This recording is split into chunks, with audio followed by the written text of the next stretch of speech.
Tonight, we turn our attention to the gilded halls of palaces, to the quiet whispers that echoed in throne rooms and the secret gardens of kings and queens.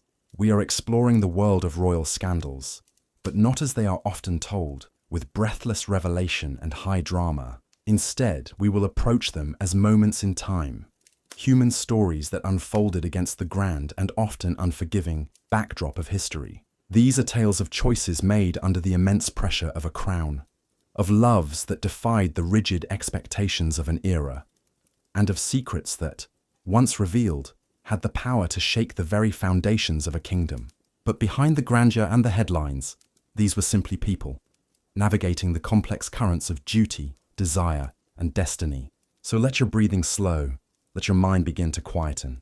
There is no need to follow every detail. Allow the story to wash over you, a gentle tide carrying you toward the shores of sleep. Our journey tonight is long, and there is plenty of time. We begin in the heart of the British Empire, in a time of great uncertainty, as a king prepared to make an impossible choice, a choice between the throne he was born to inherit and the woman he could not bear to live without. If you enjoy these journeys into the past, I'd really appreciate a quick like or even a subscribe. It helps our small community of quiet history lovers grow more than you know.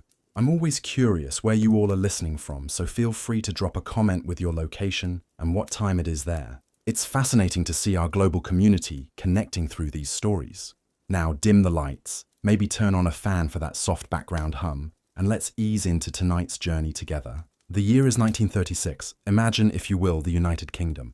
The air itself seems thick with a particular kind of quiet dignity. It is a nation that has endured the Great War, a cataclysm that carved deep scars into its soul, yet it carries on with a stoicism that is both its strength and its burden. The empire, though its edges are beginning to fray, still casts a long shadow across the globe. Life for many is a predictable pattern, governed by tradition and a clear sense of social order. In the cities, the sound of motorcars is becoming more common, a low thrum against the familiar clang of trams and the cries of street vendors. In the countryside, the rhythm of life is still dictated by the seasons, by the turning of the earth, a cycle as old as the rolling hills themselves. At the heart of this vast and complex machine is the monarchy. It is not merely a political institution, it is the symbolic anchor of the nation. The royal family represents continuity, stability, a living link to a glorious past, and a steady hand guiding the way to an uncertain future. And in January of that year, a new hand takes the tiller. King George V, the gruff, dependable, and deeply respected monarch, breathes his last. The throne passes, as it must, to his eldest son, David, who now takes the regnal name King Edward III. For the public, there is a sense of cautious optimism. The new king is in many ways a modern monarch. He is handsome, charming, and possesses an easy grace that stands in stark contrast to his father's stern formality. He has travelled the empire extensively. He has seen the plight of the common man, visiting depressed areas and speaking with an empathy that feels genuine. He is unmarried, which adds a certain romantic allure. He is the most eligible bachelor in the world, and the nation waits with gentle anticipation for him to find a suitable English or European bride, to produce an heir, and to secure the line of succession. He is the embodiment of a new generation, a king for a new age. But within the quiet, carpeted corridors of power, a deep and unspoken anxiety is taking root. The very qualities that make Edward so popular with the public, his independence, his desire for a more private life, his impatience with the stiff protocols of the court, are the ones that trouble the establishment most. They see a man who chafes under the weight of the very traditions he is meant to embody, and they are aware of something the public is not. They are aware of her. Her name is Wallis Simpson. To the few who know of her connection to the new king, she is a source of profound concern. She is an American, which in the rarefied air of the British aristocracy is already a mark against her. She is not of noble blood, she is a commoner, and most damningly of all, she is a married woman, currently in the process of seeking her second divorce. In the eyes of the British government and, crucially, the Church of England, of which the king is the supreme governor, this is an insurmountable obstacle.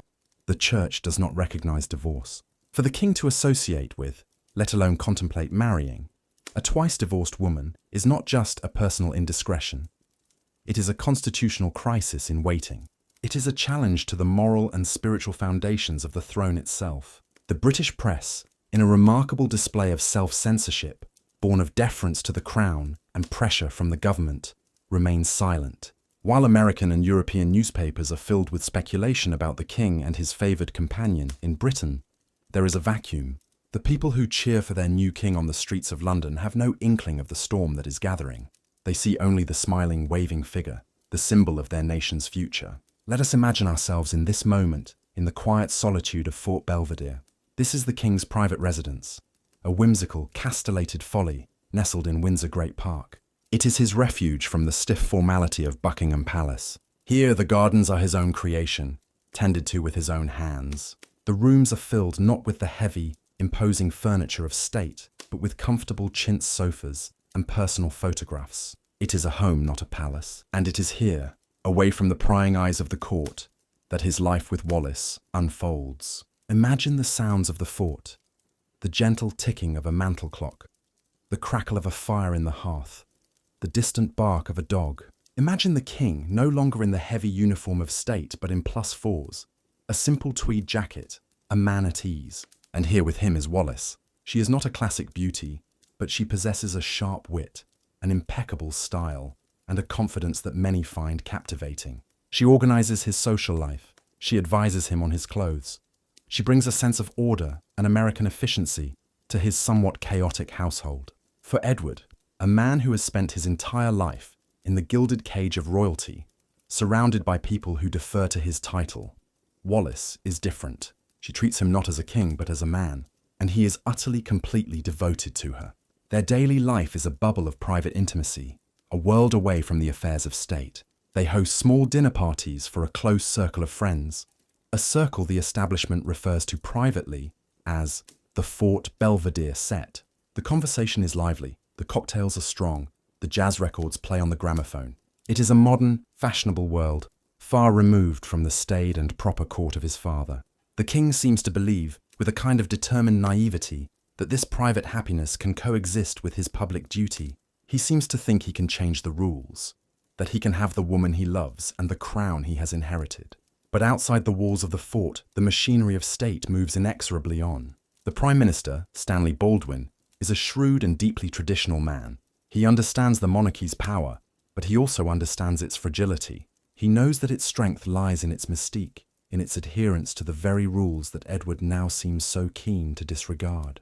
Baldwin, along with the Archbishop of Canterbury, Cosmo Gordon Lang, and the senior courtiers, begins to apply gentle, then firm pressure. Imagine those meetings. They would not be loud or confrontational. They would take place in the quiet wood-panelled offices of Whitehall or the grand, impersonal rooms of Buckingham Palace. The language would be respectful, deferential, couched in the complex etiquette of court. But the message would be clear. Sir, this cannot continue. The government would not support such a marriage. The people would not accept such a queen. The dominions of Canada, Australia, and South Africa have made their objections known. There is no path forward that allows you to marry Mrs. Simpson and remain king. For Edward, this is a profound shock.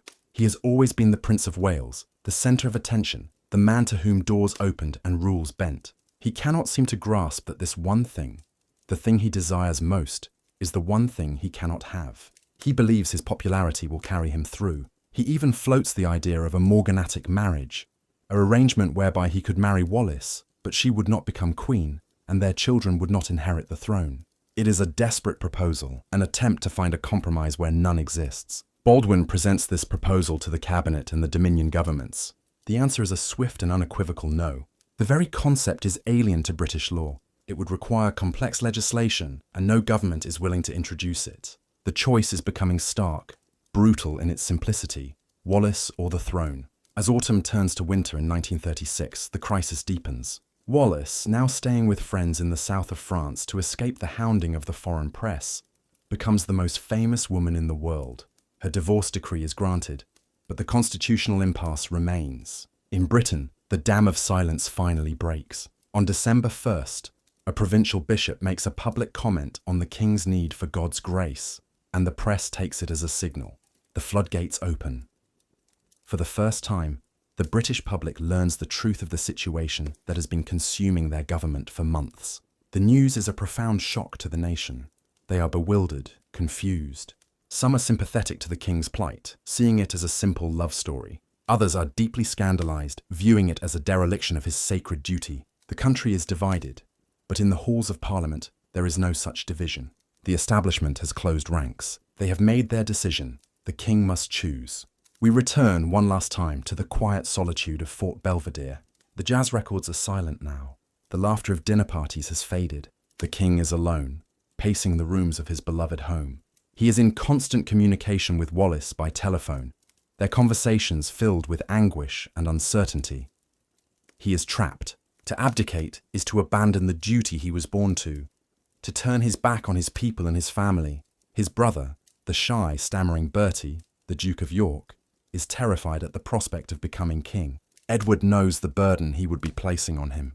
But to give up Wallace is, for him, unthinkable. He describes it as being like a man who is starving, who is offered a glass of water, and is then told he cannot drink it. She is his entire world, the source of his strength and his happiness. He will not, reign without her by his side. The decision, when it comes, is almost a relief. The long, agonizing struggle is over. On December 10th, 1936, in the presence of his three brothers, King Edward VIII signs the instrument of abdication. The document is simple, its words carrying the weight of 1,000 years of history. I, Edward VIII of Great Britain, Ireland, and the British dominions beyond the seas, King, Emperor of India, do hereby declare my irrevocable determination to renounce the throne for myself and for my descendants. With the stroke of a pen, he becomes a private citizen.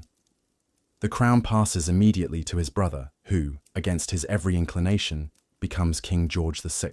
The following evening, the man who is now simply Prince Edward addresses the nation and the empire by radio from Windsor Castle. Imagine the scene. The whole country, the whole world, holds its breath. Families gather around their wireless sets, the crackle of the broadcast filling their living rooms. His voice, when it comes, is clear and steady, filled with a quiet sadness. He speaks not of politics or constitutional law, but of a simple human truth. You must believe me, he says, when I tell you that I have found it impossible to carry the heavy burden of responsibility and to discharge my duties as king as I would wish to do without the help and support of the woman I love. It is a moment of unprecedented intimacy. A king laying bare his heart to his former subjects. He has made his choice. He has given up an empire for love. The scandal that shook the monarchy to its core is over. The crisis is resolved. A new king is on the throne. And as the broadcast ends, a profound silence descends. In the quiet of the night, a chapter of British history has come to a close. Prince Edward, the king who reigned for only 326 days, leaves his homeland, sailing into a self-imposed exile, forever defined by the sacrifice he made. The rhythm of the monarchy, though shaken, would endure, finding its new, steady beat in the reign of a reluctant king and his steadfast queen. And the story of Edward and Wallace would fade from a constitutional crisis into a legend, a quiet, enduring tale of love, loss, and the immense, lonely weight of a crown. Let us allow our minds to drift further back now, across the English Channel and back another century and a half. We leave behind the cool, damp greens of Windsor and arrive in a world of gilded opulence, a world of shimmering silks, powdered wigs, and breathtaking extravagance. We are in France, in the years leading up to its great and terrible revolution. The air here is different. It is perfumed, heavy with the scent of beeswax from polished floors and the faint, sweet smell of floral pomades. But beneath the perfume, there is another scent, the scent of discontent, a low, simmering resentment that emanates from the crowded streets of Paris and the struggling fields of the countryside. Our focus rests on the Palace of Versailles. It is less a home and more a universe unto itself, a vast, sprawling monument to absolute power, its geometric gardens stretching to the horizon, its endless halls lined with mirrors that reflect a seemingly infinite reality of gold leaf and crystal. It is a place designed to awe, to intimidate, to state in stone and gold that the king is the center of all things, the sun around which the world revolves. And at the center of this glittering world is a queen. Her name is Marie Antoinette. She arrived at Versailles as a young girl of 14, an Austrian archduchess sent to seal a political alliance by marrying the heir to the French throne, the Dauphin Louis. Imagine her journey, a teenager leaving behind everything she has ever known. Her home, her family, even her pet dog, which was taken from her at the border in a symbolic stripping away of her Austrian identity. She was thrust into a court governed by an intricate and suffocating web of etiquette, where every moment of her life, from waking to sleeping, was a public performance. By the 1780s, she has been Queen of France for over a decade. She is a mother, and she has sought to carve out a small pocket of private life for herself, away from the relentless scrutiny of the court. She retreats to the Petit Trianon, a smaller chateau in the grounds of Versailles, and its rustic fantasy farm, the Hameau de la Reine. Here, she and her closest friends can shed the heavy layers of court formality. They can dress in simple muslin dresses and pretend to be shepherdesses and milkmaids. To the Queen, this is an innocent escape, a search for a kind of simplicity she can never truly have. But to the public, whose own lives as actual shepherds and milkmaids are fraught with hardship and poverty, these pastoral fantasies are seen as a grotesque mockery, a sign of her complete detachment from the reality of her kingdom. Her reputation is already fragile. She is l'Autrichienne, the Austrian woman, a perpetual foreigner. Vicious pamphlets and libels, printed on cheap paper and passed from hand to hand in the dark streets of Paris, paint her as promiscuous, extravagant and manipulative, a foreign agent secretly working against the interests of France. It is a caricature, a cruel distortion, but it is a narrative that is beginning to take hold in the public consciousness. She is a canvas onto which the frustrations and fears of a nation in crisis are being projected.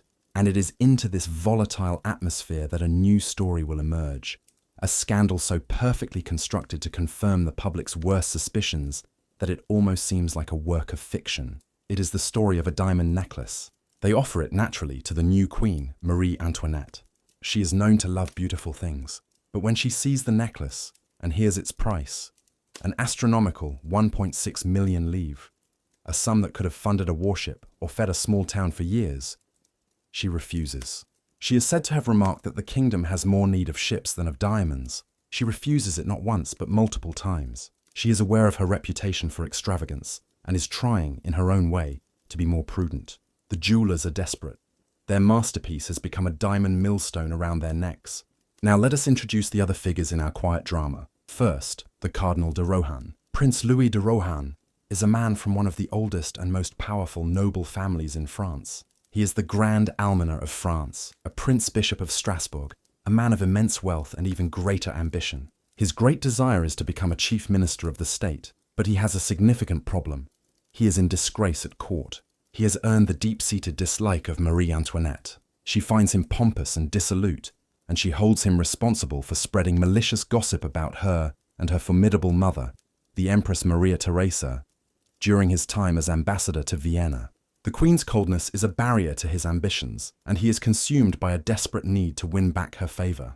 He is a man of status and intelligence, but he is also a man blinded by his own ambition, making him susceptible to deception. And finally, we meet the architect of the entire affair, a woman named Jeanne de la Motte Valois. Jeanne is a figure of fascinating complexity. She is a descendant of an illegitimate son of King Henry II of France, a tenuous link to royalty that she clings to as her most prized possession. Her family has fallen into poverty, and she has spent her life clawing her way up the social ladder. She is intelligent, charming, and utterly without scruple. She survives by her wits, by her ability to read the desires and weaknesses of others and to turn them to her advantage. She manages to secure a small royal pension, but she craves more. She craves wealth, status, and recognition. And in the desperation of the jewelers and the ambition of the cardinal, she sees an opportunity of almost unimaginable scope. The deception begins subtly. Jeanne de la Motte worms her way into the confidence of the Cardinal de Rohan. Knowing his obsession with regaining the Queen's favour, she begins to hint that she has become a close, secret confidant of Marie Antoinette. It is a lie, of course. She may have had a fleeting, nodding acquaintance with the Queen in the crowds at Versailles, but nothing more. Yet she tells her story with such conviction that the Cardinal, desperate to believe, begins to trust her. Soon a secret correspondence begins, or so the Cardinal believes. Jeanne forges letters from the Queen to the Cardinal, written on blue gilt-edged paper, mimicking the style of the court. She hires a forger to pen them in a passable imitation of the Queen's handwriting. Imagine the Cardinal in his opulent Parisian palace receiving these secret notes. They are filled with words of growing warmth and forgiveness. They hint that the Queen is beginning to see him in a new light, that she appreciates his loyalty, but that she cannot yet show her favor publicly due to the constraints of the court. The letters are a balm to his wounded pride, a beacon of hope for his stalled ambitions. He begins to reply, pouring out his devotion to his sovereign, and gives the letters to Jeanne to deliver. Jeanne, of course, simply reads them and then destroys them, writing back a forged reply from the Queen. A fantasy correspondence, a conversation between one man and his own desires, mediated by a master manipulator. To cement the deception, Jeanne knows she needs something more than letters. She needs a moment, a tangible memory for the cardinal to cling to. She arranges a secret nighttime meeting in the gardens of Versailles. Imagine the scene. The moon is hidden by clouds. The air is cool and damp, thick with the scent of trimmed boxwood and night-blooming flowers. The only light comes from a single shrouded lantern. The cardinal, his heart pounding with a mixture of excitement and trepidation, is led by Jeanne to a secluded grove. A figure emerges from the shadows. A woman dressed in a simple white gown similar to one the Queen was known to wear. She holds a rose. It is not, of course, Marie Antoinette. It is a local prostitute, Nicole Legay, whom Jeanne has hired for her vague resemblance to the Queen. In the near-total darkness, the illusion holds. The woman murmurs a few scripted words of forgiveness. "You may hope that the past will be forgotten," and hands the cardinal the rose. A figure, one of Jeanne's accomplices, then appears and whispers that someone is coming, and the Queen melts back into the shadows. The entire encounter lasts only a few moments. But for Cardinal de Rohan, it is everything. He has seen her, he has heard her voice. He has received a rose from her own hand. His belief in his secret connection to the Queen is now absolute and unshakable. Now Jeanne is ready for the final act. She goes to the cardinal with a new secret commission from his beloved Queen.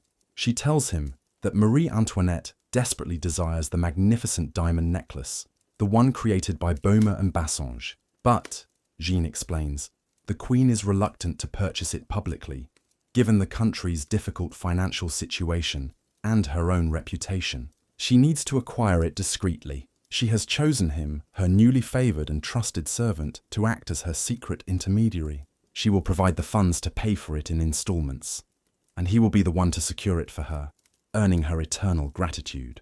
For Rohan, this is the ultimate test of his devotion, the culmination of all his hopes. He does not hesitate.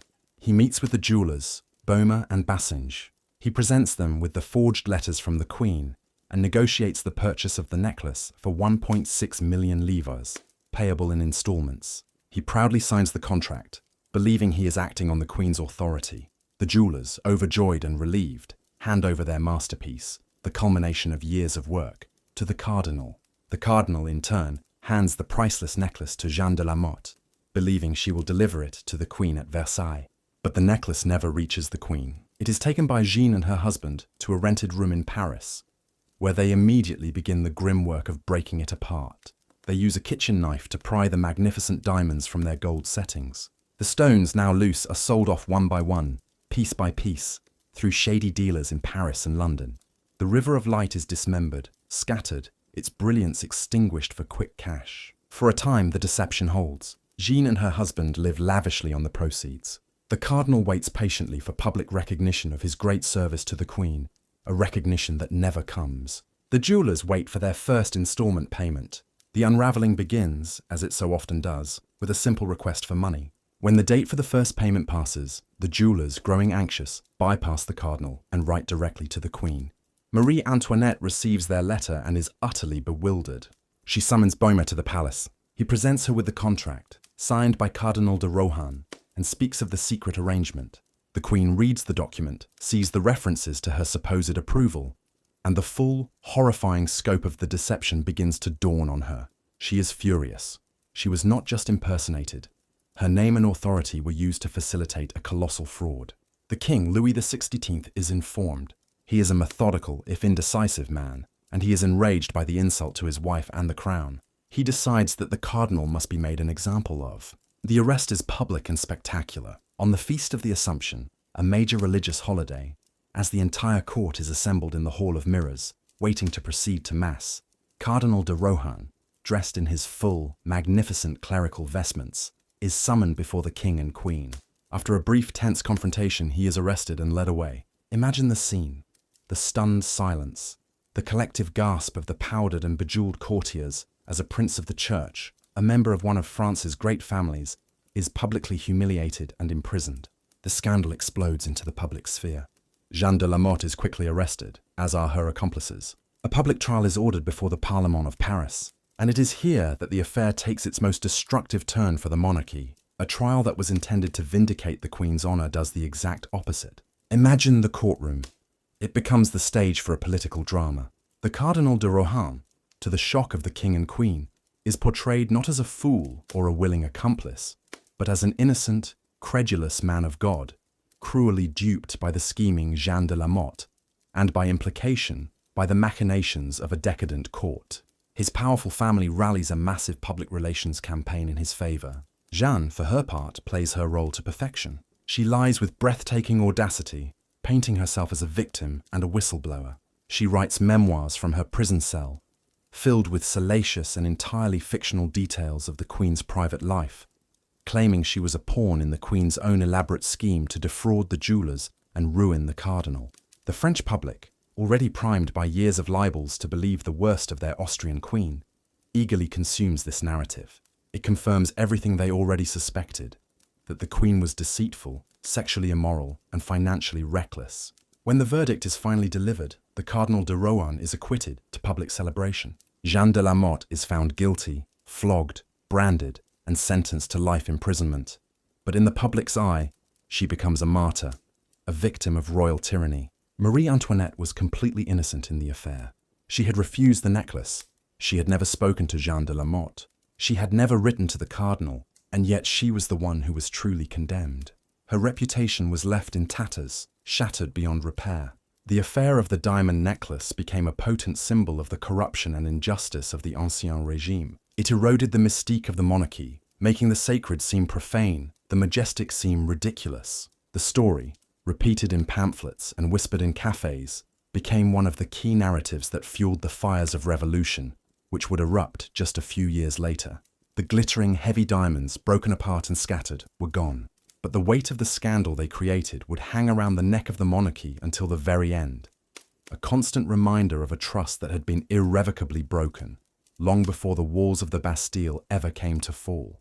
We now let the current of time carry us forward, past the age of sail and steam, through 2 world wars, and into an era that you may remember, an era of television, of satellites, and of an ever-present, ever-watchful media. We return to Great Britain, but it is a very different Britain from the one we left in 1936. It is the 1990s.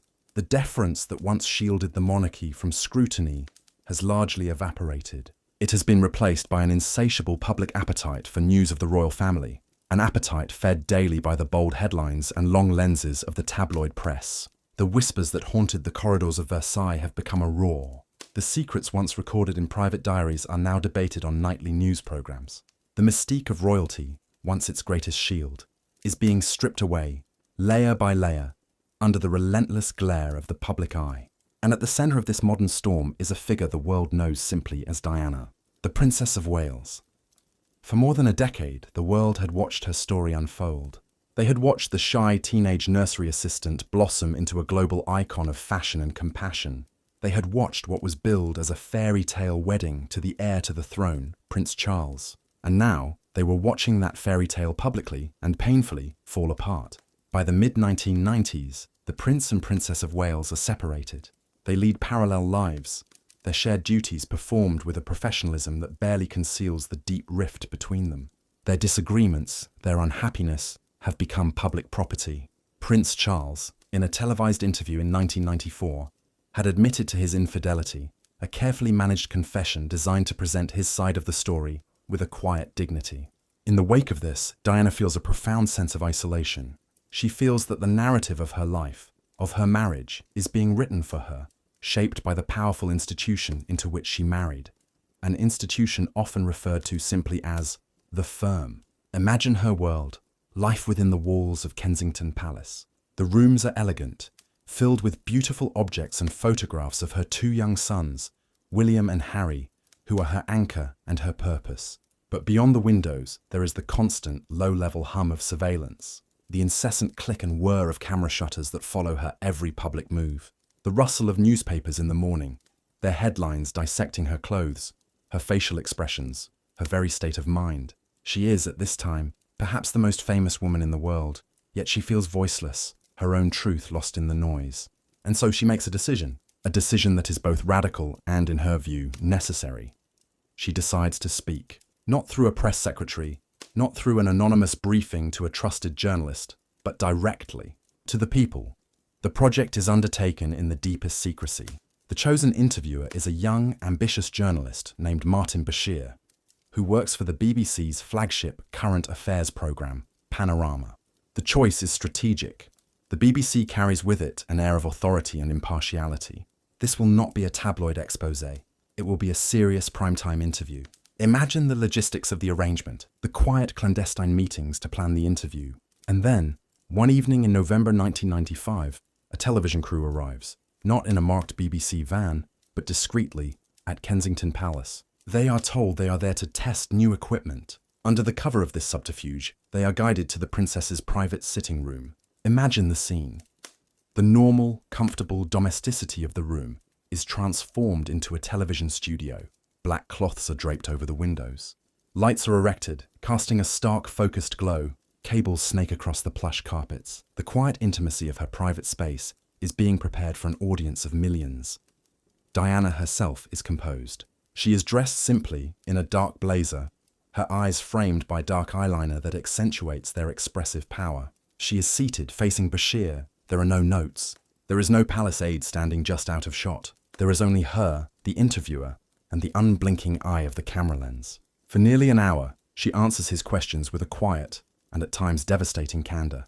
The interview, when it airs, is a national event. On the evening of November 20th, 1995, an immense portion of the British population, over 20 million people, gather in their living rooms. They quiet the pub chatter and they watch. What they witness is something unprecedented in the long history of the British monarchy. A senior royal, speaking with a raw and unmediated honesty about the private realities of her life within the palace walls. Let us calmly listen to the themes she touches upon. She speaks of the love and hope she had at the beginning of her marriage, and then she speaks of its breakdown, in a sentence that would echo for decades, a sentence that calmly and concisely explained years of tabloid speculation. She addresses Prince Charles's relationship with Camilla Parker Bowles. When asked if Mrs. Parker Bowles was a factor in the breakdown of the marriage, Diana pauses, looks down for a moment, and then meets the camera's gaze. "Well," she says, her voice steady, "there were 3 of us in this marriage, so it was a bit crowded." The line is delivered not with anger, but with a profound and weary sadness. It is a moment of astonishing frankness, a confirmation of a long-running public secret, and it lands with the quiet force of a seismic event. It is the human truth, spoken plainly, cutting through years of protocol and pretense. She goes on to speak of the immense pressures of her role, the transition from a private citizen to the Princess of Wales. She describes the loneliness, the feeling of being misunderstood by the royal family, an establishment that she found difficult to navigate. She questions her own future, expressing doubt that she would ever become queen. And in doing so, she redefines her own ambition, stating that she wished instead to be a queen of people's hearts. It is another masterful phrase, one that repositions her not as a future monarch in waiting, but as a figure of empathy and connection, a role she has already built for herself through her extensive charity work. Then the conversation moves into even more private territory. She speaks of things rarely, if ever, uttered by a member of the royal family. She confirms the long-standing rumours of her own struggles with her health. She speaks of postnatal depression, which was met, she felt, with a lack of understanding. She talks about her eating disorder, bulimia, describing it in stark terms as a secret disease, a coping mechanism for the immense pressure she was under. She acknowledges her acts of self-harm. Imagine the impact of these admissions. For a royal, a figure meant to embody unflappable strength and control, to speak of such deep, personal vulnerability was to break a powerful and ancient taboo. In these moments, she was not the Princess of Wales, a remote and glamorous figure. She was a woman, speaking of pain and a struggle for self-worth in a way that resonated with millions of ordinary people who had faced their own private battles. The consequence was a massive outpouring of public empathy. She was seen not as complaining, but as being brave, as giving a voice to those who suffered in silence. The aftermath of the interview was swift and decisive. The broadcast sent profound shockwaves through the institution of the monarchy. It was seen as a direct challenge to the authority of the crown and the dignity of the Prince of Wales. While the public reaction was largely sympathetic to Diana, the reaction from within the palace was one of deep displeasure. The unwritten rule, never complain, never explain, had not just been broken, it had been shattered. The fiction of the marriage could no longer be maintained. Shortly after the broadcast, Queen Elizabeth II, in a move to contain the damage and restore a sense of order, wrote to both the Prince and Princess of Wales. She advised them that the time had come to finalise their divorce. It was a clear and unambiguous signal. The end had arrived. The interview, therefore, became the catalyst for the final act of the royal separation. Diana had achieved her goal. She had told her side of the story in her own words. She had seized control of her own narrative, but in doing so, she had also sealed her fate.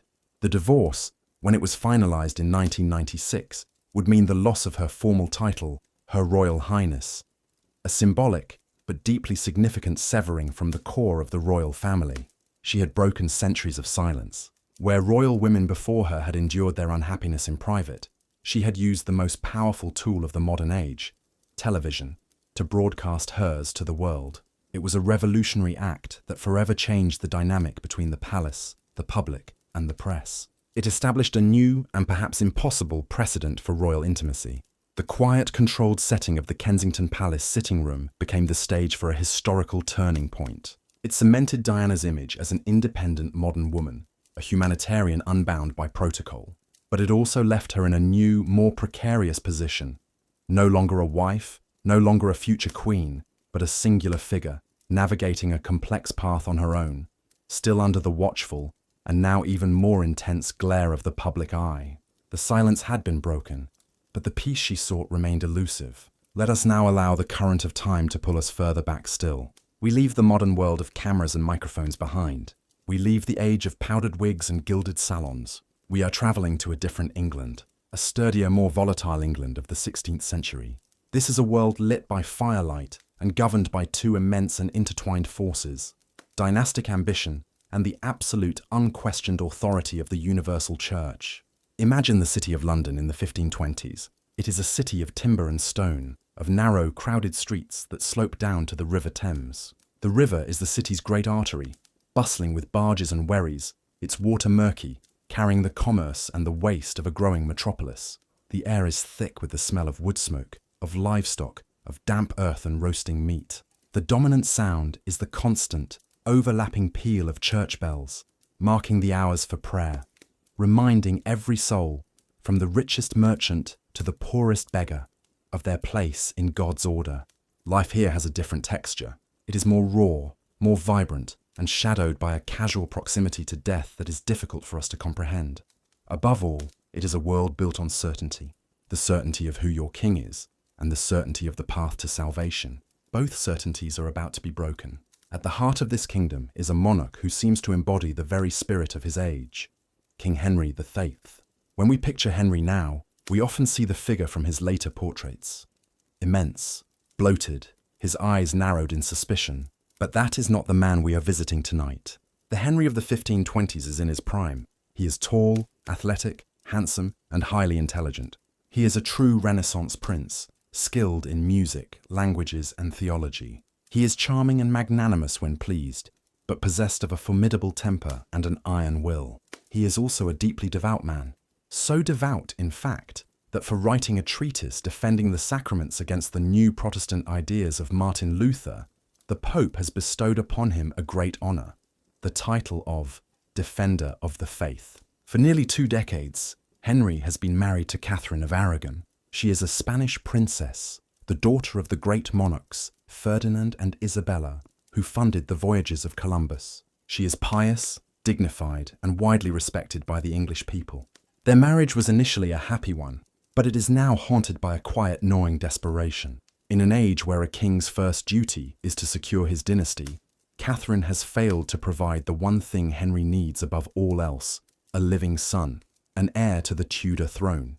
This is not merely a personal desire, it is a matter of national security. The memory of the Wars of the Roses, a brutal civil war between the houses of Lancaster and York that tore England apart for decades, is still very much alive. The Tudor dynasty, established by Henry's father, is new, and its claim to the throne still feels fragile. A disputed succession could easily plunge the kingdom back into that chaos. Catherine has endured a heartbreaking series of stillbirths, miscarriages, and infant deaths. Only one child has survived to adulthood, a daughter, the Princess Mary. Henry loves his daughter, but in the unforgiving world of 16th century politics, a female ruler is seen as a profound weakness.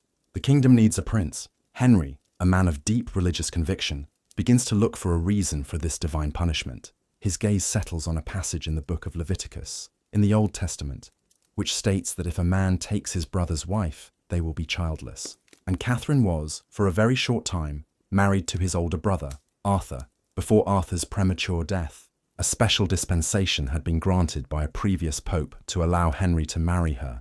But now, the king begins to harbour a terrible suspicion, a scruple of conscience, that the dispensation was invalid. He becomes convinced that his marriage is not, and has never been, legitimate in the eyes of God, that he is living in sin. It is a belief that grows into a powerful, all-consuming obsession, a perfect fusion of his spiritual anxiety and his dynastic need. Into this court, filled with quiet tension and the king's growing obsession, a new figure arrives. Her name is Anne Boleyn. She is not a conventional beauty of her time. She is dark-haired, sharp-featured, with intelligent, arresting eyes. What sets her apart is not just her appearance but her spirit. Having spent her formative years in the sophisticated, intellectually vibrant courts of the Netherlands and France, she is stylish, witty, and possessed of a confidence that borders on audacity. She does not have the demure, submissive demeanour expected of a courtly lady. Henry is captivated. He is a man accustomed to getting exactly what he wants, and he wants Anne. He likely assumes, as did everyone at court, that she would become his mistress, following in the footsteps of her own sister, Mary Boleyn, who had already been the king's lover. He writes her passionate letters. He showers her with gifts. But Anne does something extraordinary. She refuses. Imagine the quiet, calculated courage of this refusal. She will not be his mistress. She will not be a temporary amusement to be enjoyed and then cast aside. She makes it clear that she will be his wife and his queen, or she will be nothing to him at all. This is a move of breathtaking ambition and risk, but it works. Her refusal does not deter Henry. It inflames his passion. It transforms his desire for a new mistress into a quest for a new wife. Anne's ambition and Henry's great matter become one. He will not just have Anne. He will have her as his lawful wedded wife, and she will give him the son that Catherine could not. Thus begins the long, agonizing political and religious struggle that would become known as the king's great matter. The first step is to secure an annulment from the Pope in Rome. The king entrusts this monumental task to his chief minister, the powerful and brilliant Cardinal Thomas Wolsey. Wolsey is the son of a butcher who has risen to become the most powerful man in England after the king. He is a master of diplomacy and politics. He believes he can succeed.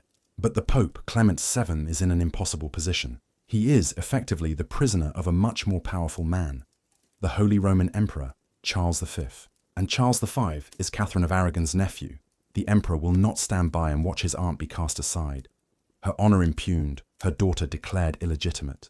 The Pope is caught between the intractable demands of the English king and the immense power of the emperor. He does what politicians so often do when faced with an impossible choice.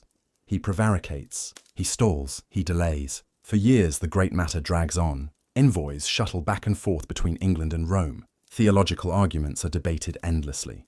Imagine the stolid, unyielding resistance of Catherine of Aragon. She is brought before a special legatine court at Blackfriars in London, presided over by Wolsey and a papal legate.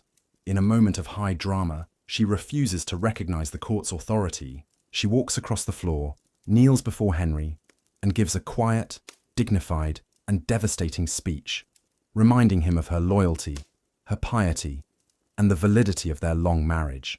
Then she rises, turns, and walks out, refusing to return. She will not be broken. She will be the king's true wife and queen until the day she dies. The failure to secure the annulment leads to the swift and total ruin of Cardinal Wolsey. He is stripped of his titles, his immense wealth confiscated by the king. He dies on his way to London to face charges of treason, a broken man who could not give his master the one thing he demanded. The king's frustration turns to resolve. If the Pope will not grant him what he needs, he will find another way. A new, more radical circle of advisors begins to gain influence. Among them are two key figures. One is Thomas Cranmer, a quiet, scholarly cleric with reformist sympathies, who suggests the king seek the opinion of the universities of Europe. The other is a man of humble birth but extraordinary political genius and ruthless efficiency, Thomas Cromwell.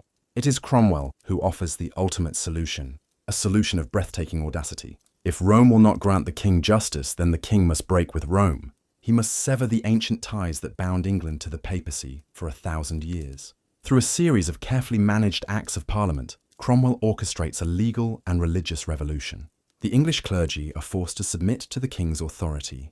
The payment of taxes to Rome is stopped, and finally, in the Act of Supremacy, Henry VIII is declared the supreme head of the Church in England. He is now the master of his own spiritual domain. The Pope's authority is extinguished. With this new power, the path is cleared. The ever-pliant Thomas Cranmer, now appointed as the Archbishop of Canterbury, declares Henry's marriage to Catherine of Aragon null and void. Catherine is banished from court, separated from her daughter Mary, and forced to live in a series of remote, damp castles, still refusing to accept any title other than Queen. And in a quiet, secret ceremony, Henry finally marries a pregnant Anne Boleyn. In June of 1533, Anne is given a magnificent coronation. She is carried through the streets of London in a litter of white and gold, her dark hair flowing freely. For a moment, it is a triumph. She is Queen of England, but the triumph is short-lived. The London crowds are sullen, many of them still loyal to the beloved Catherine. And in September, the child for whom so much has been risked, the child who was supposed to be the prince to secure the dynasty, is born. It is a girl, a healthy girl, whom they name Elizabeth. But a girl, nonetheless. It is a bitter, crushing disappointment for the king. The pressure on Anne is now immense. Her position is only as secure as her ability to produce a male heir. She has powerful enemies at court, conservatives who despise her reformist faith and resent her influence over the king. Her sharp wit, once so alluring to Henry, now seems like arrogance. The king's passionate infatuation begins to cool, replaced by a growing impatience. A miscarriage follows, then another. Henry's eye begins to wander. It settles on a new lady-in-waiting, a woman who is the absolute opposite of Anne. Her name is Jane Seymour. She is pale, quiet, gentle, and submissive. She is everything Anne is not. As Henry's affection for Jane grows, his marriage to Anne becomes not just a disappointment, but an obstacle. The end comes with a shocking and terrifying speed. In the spring of 1536, with Catherine of Aragon now dead, Anne miscarries a son. For Henry, this is the final proof that this marriage, too, is cursed by God. His love turns to a cold, deadly hatred. Thomas Cromwell, the man who had engineered Anne's rise, now sees that his own survival depends on orchestrating her fall. A plot is hatched. A series of accusations are leveled against the Queen. Accusations of adultery with multiple men, including her own brother. The charges are almost certainly fabricated. A legal pretext to allow the king to rid himself of her. She is arrested and taken to the Tower of London, entering through the same gate she had passed through in triumph for her coronation just 3 years earlier. Her trial is a show trial. Her fate is already sealed. She is condemned to death. From her rooms in the Tower, she writes a final desperate letter to Henry, professing her innocence. It is of no use. Imagine the quiet, grim morning of her execution. It is not a public spectacle. It is a private affair, carried out on the green inside the Tower walls. Anne is composed, dignified. On the scaffold, she does not protest her innocence, but offers a traditional prayer for the king, the man who had raised her up and was now casting her down. As a final small act of mercy, Henry has summoned an expert swordsman from France so that the end will be swift and clean, and with a single silent stroke, the life of Queen Anne Boleyn is extinguished. The passion that had remade a nation, broken with a church and set England on a new and turbulent path, was over. The very next day, Henry VIII became betrothed to Jane Seymour. The relentless rhythm of the king's will moved on, leaving history forever altered in its wake. We now allow our journey to take us eastward and back in time once more. We travel across the vast plains of Europe to an empire of immense scale and formidable power, a realm of dense forests, endless steppes, and winters of profound, silent cold. We have arrived in the Russian Empire of the late 18th century. This is a world that feels both European and distinctly other. Its court, centered in the magnificent new city of St. Petersburg, strives to emulate the sophistication of Paris and Vienna. The nobility speak French, they wear Western fashions, and they debate the latest ideas of the Enlightenment. But this glittering surface rests upon a deep foundation of ancient Russian tradition, of unshakable orthodox faith, and of a rigid social order that binds millions of serfs to the land in a state of near slavery. It is a place of stark contrasts, of exquisite art and brutal authority, of brilliant intellectual discourse and the ever-present threat of the knout and the Siberian exile. At the head of this vast and complex empire sits a ruler who is, in every sense, remarkable. We know her as Catherine the Great, but she was not born in Russia. She was not born to rule. She was not even born Catherine. She began her life as Sophie, a minor German princess from the small, unremarkable principality of Anhalt-Zerbst. She arrived in Russia as a teenager, a pawn in the great game of European dynastic politics, chosen to marry the man who would become Tsar Peter III. Her marriage was a miserable one.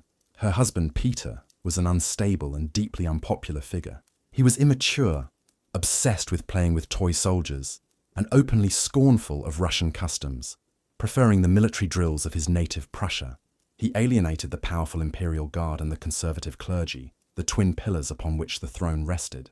Sophie, meanwhile, did the opposite. She dedicated herself to becoming Russian. She learned the language. She converted to the Orthodox faith, taking the name Catherine or Yekaterina, and she carefully cultivated alliances within the court and the military. She understood, with a clarity that her husband lacked, that in Russia, power was not simply inherited.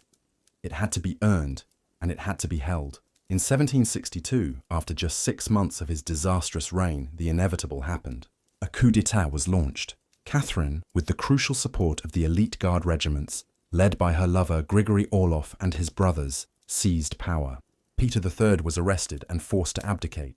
A few days later, he was conveniently killed in a drunken brawl with his captors. Whether Catherine ordered his death or simply allowed it to happen remains a quiet, unanswered question of history. But the result was clear. At the age of 33, the German princess, through sheer force of will, intelligence, and ruthless ambition, had made herself the absolute ruler of all the Russias. Her position, however, was perpetually precarious. She was a usurper. She was a woman, ruling in a deeply patriarchal world. She had a son, Paul, whose claim to the throne was, by blood, more direct than her own. She knew that her hold on power depended entirely on her ability to command respect, to project an image of strength and stability, and to maintain the loyalty of the powerful nobles who had helped her to the throne. And it is within this context of immense power and profound vulnerability that we must approach the subject of her private life, a life that has been the source of so much gossip, so much scandal, and so much deliberate myth-making. The stories that have swirled around Catherine for centuries paint a picture of a woman with an insatiable, almost pathological, sexual appetite. They whisper of a revolving door of young lovers, of a degenerate court, and of bizarre, depraved practices. These rumors were not accidental. They were a form of political warfare. Her enemies, both at home and in the rival courts of Europe, sought to weaponize her gender against her. Unable to attack her competence as a ruler, for she was formidably intelligent and effective, they attacked her character. They used the ancient trope of the sexually voracious woman to portray her rule as illegitimate, her court as corrupt, and her authority as unnatural. The reality of Catherine's private life was both less sensational and, in its own way, far more interesting. She did have lovers, a succession of them throughout her long reign, but this was not a chaotic, scandalous secret. It was, in many ways, a structured and almost institutionalized part of her court. She was an absolute monarch, but she was also a woman. She desired companionship, affection, and intimacy. She could not marry again, as that would mean sharing her power, a risk she was never willing to take. So, she developed a system for managing her personal relationships, a system that came to be known as the favorite. Imagine the process. When the Empress's eye fell upon a potential candidate, usually a handsome, virile young officer from the guards, a quiet, established protocol would swing into motion. The man would be discreetly vetted. The court physician would examine him to ensure he was free of any diseases. He would be tested for his intelligence and temperament by one of Catherine's trusted confidants. If he passed these tests, he would be appointed to a position, often as an adjutant general, and given a suite of rooms in the palace directly connected to Catherine's own private apartments. He would become her officially recognized consort. He would accompany her at public functions, he would share her table, and he would share her bed. He would be showered with titles, vast estates, thousands of serfs, and immense wealth. To be the favorite of the empress was to win the lottery of life. But it was a position, not a marriage. And when Catherine's affections cooled, or when the relationship had run its course, the system had a protocol for that too. The now former favorite would be gently dismissed. He would be given a magnificent parting gift, a vast fortune, a new palace in Moscow, or a country estate, and sent away from the capital, often on a tour of Europe or to a new administrative post. This golden parachute ensured his comfort, his loyalty, and most importantly, his silence. It was a pragmatic solution to a complex personal and political problem. This system was not one of flighty promiscuity. Her relationships were typically serial, not overlapping, and some were of very long duration. Her first great love, the man who helped her seize the throne, was Grigory Orlov. Their relationship lasted for more than a dozen years. He was a passionate, if not particularly brilliant man, and he was the father of her illegitimate son. For a time, she even seriously considered marrying him, but was talked out of it by her advisors, who feared the influence he might gain. Her greatest love, however, and the most important man in her life after she became empress, was Grigory Potemkin. Potemkin was a figure of titanic ambition and talent, a man whose intellect, energy, and vision matched her own. He was her lover for only a couple of years, but he remained her partner, her closest friend, and her most trusted advisor for the rest of his life. Their relationship was a partnership of two brilliant minds who together governed an empire. Imagine their correspondence. Thousands of letters passed between them, filled with state secrets, political strategy, bawdy jokes, and declarations of the most profound and enduring love. Even after their physical affair ended, Potemkin often played a crucial role in vetting his successors. He understood that Catherine needed a companion, and he took it upon himself to ensure that the men who followed him were loyal, intelligent, and, above all, would not threaten his own unique and powerful position as Catherine's indispensable friend and co-ruler. The image of two former lovers collaborating to choose the man who would replace one of them in the Empress's bed seems strange to us, but it speaks to the deep, pragmatic, and powerful bond that existed between them. So where did the most lurid myths come from? They were crafted and spread with malicious intent. King Frederick the Great of Prussia, a bitter political rival, delighted in spreading gossip that portrayed the Russian court as a sink of depravity. The French court, before its own revolution, joined in, eager to diminish the stature of a powerful female ruler who was challenging their influence in European affairs. The most infamous and enduring of these myths, a vile and physically impossible story involving Catherine and a horse, was a piece of black propaganda, most likely concocted by her enemies after her death. It was designed to posthumously defame her, to reduce a great empress to a grotesque caricature, to eclipse her many achievements, the expansion of the empire, the reform of the legal code, her patronage of the arts and sciences, with a salacious and degrading lie. The true story is not one of outlandish scandal, but of a double standard. Male monarchs, from Louis XIV of France to Charles II of England, had paraded their mistresses and their illegitimate children with little damage to their historical reputations. Their virility was often seen as an extension of their power. But Catherine, a woman who had taken power for herself, who wielded authority with an unapologetic and masculine force, was judged differently. Her succession of lovers was not seen as a pragmatic solution to her solitary position, but as evidence of a monstrous feminine weakness, a moral failing that called her entire reign into question. Let us imagine Catherine in her later years, in the quiet of her study in the Winter Palace, surrounded by her books, her maps, and her correspondence with philosophers like Voltaire and Diderot, a woman of immense intellectual capacity and unyielding will, who governed a vast and often brutal empire for 34 years. The whispers and the gossip from the courts of Europe were a constant background noise, a deliberate campaign of slander that she was well aware of. She chose, for the most part, to ignore it, to rise above it, focusing instead on the immense task of governing her empire. In the quiet rhythm of her life, the system of favorites provided a measure of private happiness and companionship in a life of immense public pressure and profound loneliness. The scandal of Catherine the Great, in the end, tells us far less about the woman herself and far more about the world in which she lived, a world that was not yet ready to accept that a woman could rule with the power, the authority, and the personal freedom of a king. We draw our journey back now, Back to the west and forward again in time. We return to the familiar landscape of Great Britain, but we arrive in the years that followed the Second World War. Imagine this England, a nation victorious but weary, a country of muted colours. The vibrant, confident hues of empire have faded, replaced by the grey tones of austerity. There is a chill in the air that has little to do with the weather. It is the damp chill of bombed-out buildings still standing like skeletal reminders of the conflict, the quiet queues for rationed goods, the smell of coal smoke hanging heavy in the city air. Yet there is also a profound sense of pride, of shared sacrifice and resilience. And at the heart of this national spirit is the royal family. They are more beloved than ever. King George VI, the reluctant king who took the throne after his brother's abdication, had, along with his steadfast wife Queen Elizabeth, become a powerful symbol of quiet courage by remaining in London during the Blitz. They embody the continuity and stability that the nation so desperately craves.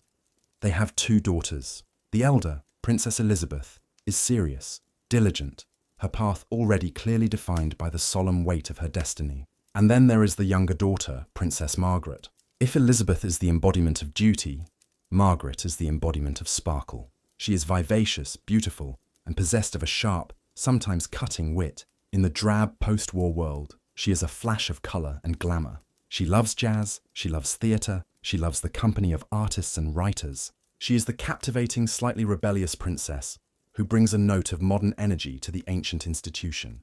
But her role is less certain than her sister's. She lives within the gilded cage of royalty, but without the clear sense of purpose that her sister has. She is a figure of immense privilege, but also one searching for a space of her own.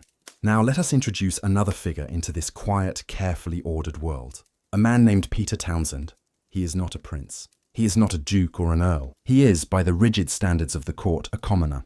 But he is a man of quiet distinction. A decorated Royal Air Force pilot. A genuine hero who fought in the Battle of Britain. His bravery and skill in the cockpit were legendary.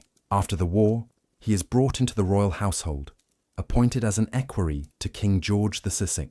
It is a position of immense trust. The equerry is a constant presence, an aide, a companion, a discreet and loyal servant who lives and works in the intimate orbit of the sovereign. Imagine the world of the royal household, the quiet, carpeted corridors of Buckingham Palace and Windsor Castle, the bracing air of the Scottish Highlands at Balmoral. It is a world of routine, of protocol, of hushed tones and unspoken rules. Within this close, almost familial environment, a bond begins to form between the witty, vibrant young princess and the quiet, steady war hero. He is 16 years her senior, a man of gentle melancholy and deep integrity. She is a young woman, growing up under the immense pressures and constraints of her position. Their connection does not begin with a crash of thunder, but with the slow, gradual dawning of affection. It is built in shared glances across a drawing room, in conversations during long walks on the misty grounds of Balmoral, in the shared comfort of familiar company. For Margaret, Townsend represents a world of experience and quiet strength, a world beyond the debutantes and aristocratic suitors who are her usual companions. For Townsend, a man whose own marriage is quietly and unhappily disintegrating, the princess is a source of light and laughter. The bond deepens significantly after the profound shock of King George VI's death in early 1952. The family is enveloped in grief, and Townsend, who had been a devoted servant to the late king, becomes a source of immense comfort and support, particularly to the Queen Mother and to Princess Margaret. In the shared shadow of that great loss, their affection crystallizes into love. It is a quiet, secret love, known only to a very small circle within the palace walls. The secret is kept for a time, but then comes the great public event that will inadvertently expose it to the world. June 2nd, 1953, the coronation of the new Queen, Elizabeth II. Imagine the scene. Westminster Abbey, transformed into a theatre of ancient ritual and sacred pageantry. The air is heavy with the scent of incense and old stone. The world is watching, many for the first time on the flickering black and white screens of their new television sets. It is a moment of profound solemnity, the beginning of a new Elizabethan age. Princess Margaret is there, a vision in white silk and jewels. Group Captain Peter Townsend is also there, in his role as a senior member of the household staff. As they wait in the wings for the grand procession to move outside, a television camera captures a small, fleeting gesture. Margaret, seeing a piece of fluff on the lapel of Townsend's uniform, reaches out and gently brushes it away. It is an act of casual, loving intimacy, The kind of gesture one makes for a husband, a brother, or a lover. It is unconscious, unthinking, and utterly revealing. To the millions watching, the moment may have passed unnoticed. But to the sharp-eyed journalists present, it was a confirmation of the rumors that had been swirling for months. A small gesture that spoke volumes. The story breaks. The romance between the Queen's sister and the divorced commoner is now public knowledge. And what had been a private love affair becomes a national issue, threatening to provoke a constitutional crisis. The problem is stark, and it carries with it the heavy ghost of the past. Peter Townsend is a divorced man. His former wife is still living. For the Church of England, of which Margaret's sister the Queen is now the supreme governor, remarriage after divorce is not sanctioned. The abdication of King Edward VIII, who gave up the throne to marry the twice-divorced Wallis Simpson, is a fresh and painful memory for the establishment. The Prime Minister, Winston Churchill, and his government are adamant. They cannot and will not approve of the match. The law, too, presents a formidable barrier. The Royal Marriages Act of 1772 requires that any descendant of King George II must obtain the sovereign's consent to marry. Margaret needs her sister's permission, but the Queen, as a constitutional monarch, must act on the advice of her government. She is trapped in a terrible, lonely position, caught between her duty as Queen and her love for her sister. The establishment devises a plan, a classic solution for a difficult problem: time and distance. Group Captain Townsend is politely but firmly exiled. He is given a post as an air attaché at the British Embassy in Brussels. It is a respectable appointment, but everyone understands what it is: a 2-year posting, designed to separate the couple in the hope that their affection will wither. Imagine the quiet heartbreak of that separation, the 2 years of waiting, the letters that cross the English Channel, filled with hope and longing, the constant, unrelenting press attention. The public, for the most part, is sympathetic. It seems like a classic story of young love thwarted by stuffy, old-fashioned courtiers. They are a glamorous couple, and their plight captures the popular imagination. In 1955, the 2 years are up. Townsend returns to London. Margaret is now 25 years old. Under the terms of the Royal Marriages Act, she could now, technically, seek to marry without the Queen's consent by giving notice to the Privy Council. However, this would come at an enormous price. The government makes it clear that if she proceeds, she would have to be prepared to renounce all her royal rights, her title, and her income. She would have to leave the country, effectively cutting herself off from her family, her home, and the only life she has ever known. The choice that confronts her is a brutal one. It is a choice between love and duty. Not just a vague sense of duty, but a very specific and tangible one. A duty to her sister, the Queen, so new in her reign, who she does not want to damage. A duty to the Church and the Commonwealth. A duty to the institution that has defined her entire existence. Imagine the intense, quiet pressure of those final days in October 1955. The meetings with the new Prime Minister, Anthony Eden. The discussions with the Archbishop of Canterbury. The long, heartfelt conversations with her sister. The full weight of the establishment, of tradition, of history itself, is pressing down upon her. The end comes not in a dramatic confrontation, but in a statement of quiet, profound resignation. On October 31st, Princess Margaret releases a personal message to the public. It is read out on the BBC, the voice of the announcer calm and measured, carrying her words to a waiting nation. "I would like it to be known," the statement begins, "that I have decided not to marry Group Captain Peter Townsend. I have been aware that, subject to my renouncing my rights of succession, it might have been possible for me to contract a civil marriage. But mindful of the Church's teachings concerning Christian marriage, and conscious of my duty to the Commonwealth, I have resolved to put these considerations before others."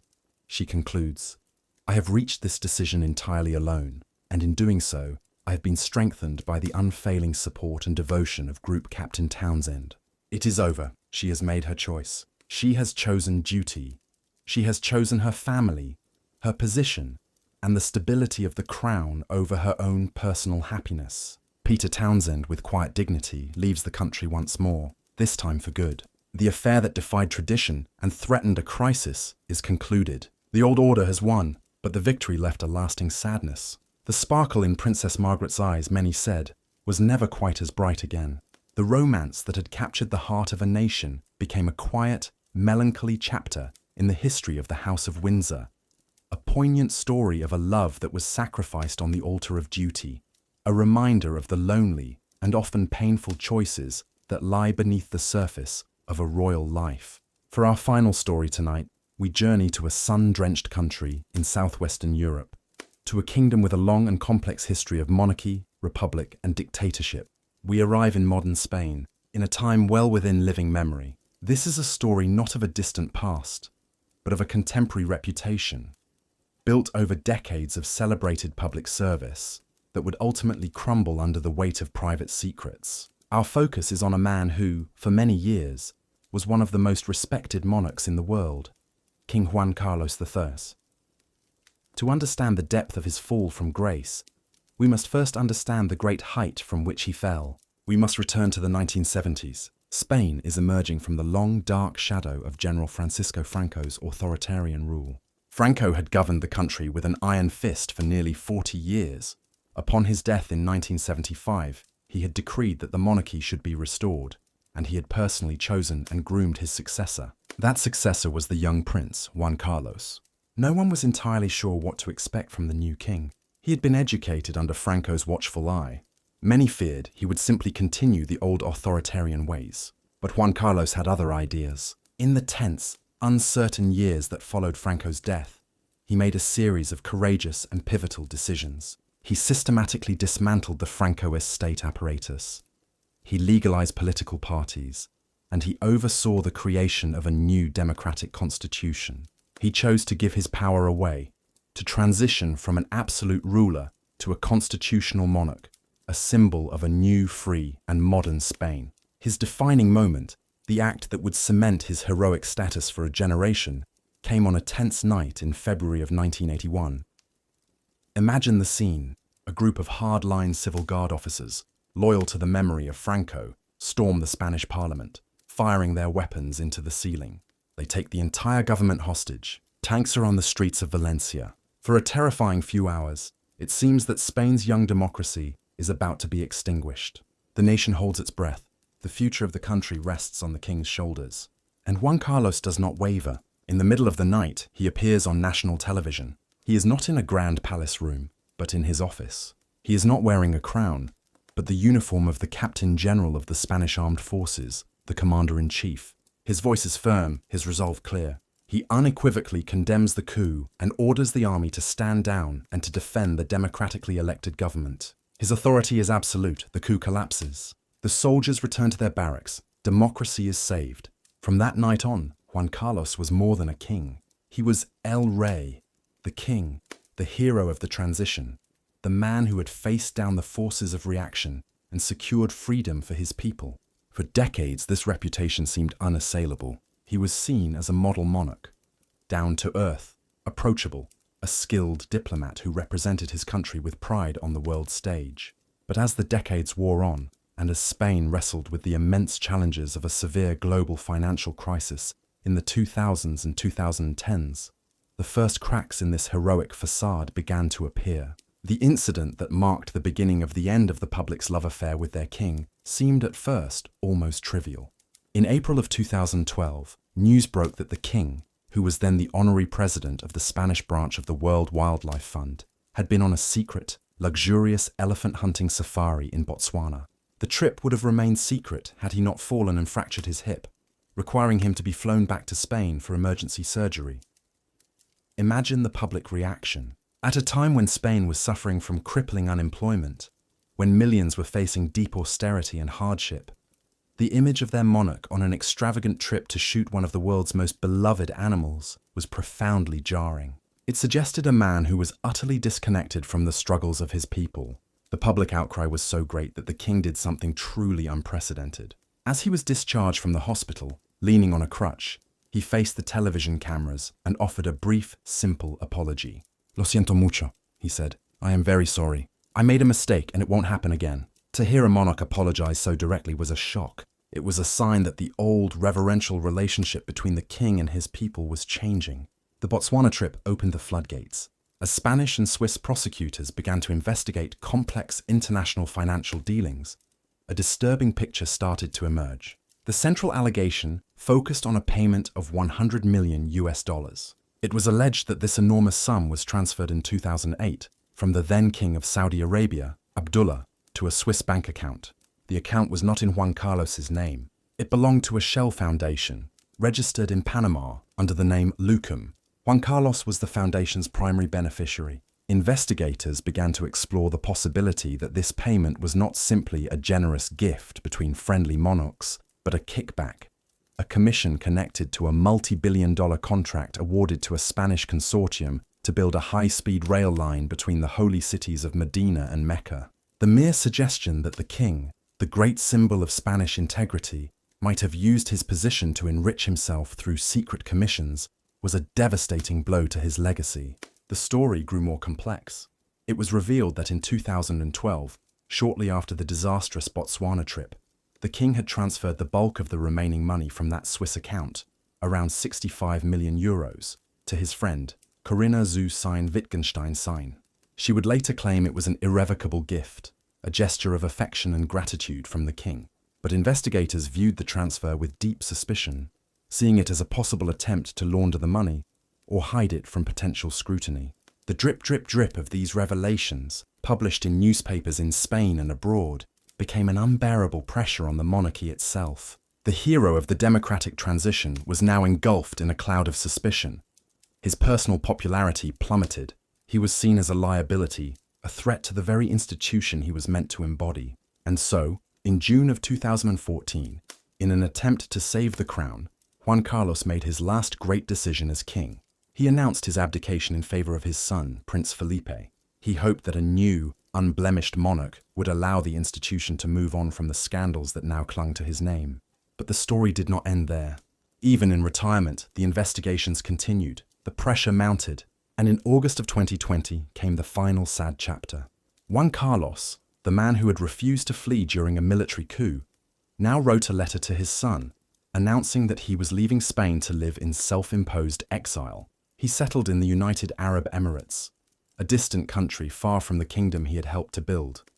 Imagine that final image, the once beloved hero, now an elderly and diminished figure, living out his days in a luxury hotel in the desert, his legacy forever stained. The investigations would eventually be dropped due to his sovereign immunity during his time as king and the statute of limitations. But in the court of public opinion, the verdict was already in. The man who had secured democracy for Spain had become a symbol of the very kind of old-world corruption and secret privilege that the new Spain was supposed to have left behind. The fall was complete. The hero of the transition had become the king of scandal, a lonely figure in exile, a final poignant reminder that even the most celebrated legacies can be unwritten by the quiet accumulation of secrets. And so, our journey through the gilded and troubled corridors of royal history comes to a close. From the abdication of a British king for love, to a diamond necklace that doomed a French queen. From a princess who broke the silence, to a king who broke a church. From the myths surrounding a Russian empress, to the public heartbreak of a reluctant princess. And finally, to the tarnished legacy of a modern hero. The stories are all different, separated by centuries and cultures, yet they are all bound by a common thread. They remind us that beneath the crowns, the jewels, and the grand titles lie human hearts with their passions, their flaws, their desires, and their duties. They show us how the most private choices can have the most public of consequences, capable of shaping the destiny of nations. But these stories are of the past. The struggles are over. The choices have been made. The consequences have settled, like dust, upon the pages of history. There is nothing left for us to do but to let them go. Let the names and the dates and the details drift away now. Let the gentle tide of the story carry you out into the quiet, peaceful ocean of sleep. The palace halls are empty and silent. The old kingdoms are at rest. And now it is time for you to rest as well. Thank you for joining me on this journey into the past. I wish you a very deep and a very peaceful night's sleep. Good night.